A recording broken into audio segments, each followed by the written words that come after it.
லூக்கான் சுவிசேஷம் 1:53 பசி உள்ளவர்களை பசி உள்ளவர்களை நன்மைகளால் நிரப்பி நன்மையினால் நிரப்பி. பசி என்ன பசி?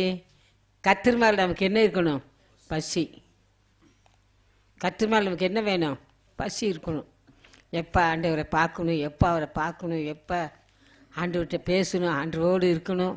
அந்த பசி இருக்கணும். பசியோடு தேவனை தேடுவோமானா கர்த்தர் என்ன செய்யலாம்? திருப்தி. பசி உள்ளவர்களை என்ன செய்கிறாரா? திருப்தி ஆக்குகிறார். அப்படி தானே வாசிப்பா? நன்மையினால் திருப்தி ஆக்குகிறார். வாசிங்க. பசி உள்ளவர்களை பசி உள்ளவர்களை நன்மைகளினால் நிரப்பி.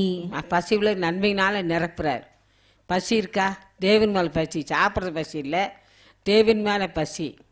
எப்போ தேவனுடைய குரலை கேட்கணும், எப்போ கேட்கணும், எப்போ ஆண்டவர் பாத்துல காத்திருக்கணும், எப்போ கர்த்தருக்காக வாழணும், எதை செய்தாலும் கர்த்தருக்காக செய்யணும், எதை செய்தாலும் கர்த்தருக்காக மாறணும் அப்படின்னு நம்ம உள்ளத்தில் வாஞ்ச தாகம் இருந்துச்சுன்னா கர்த்தர் என்ன செய்யும்?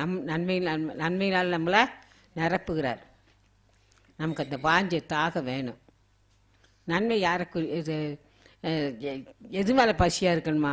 வாசித்து பாருங்கள். மத்தேயு சுவிசேஷம் 5:6 எல்லாரும் பைபிள் எடுத்துக்கோங்க.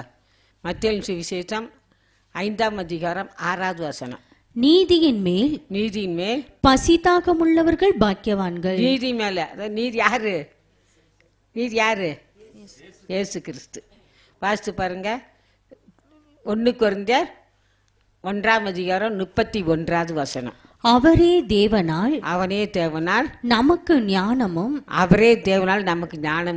நீதியும் பரிசுத்தமும் மீட்புமானார். அவர்தான் நீதி, பரிசுத்தம், மீட்பு எல்லாமே அவர் தான்.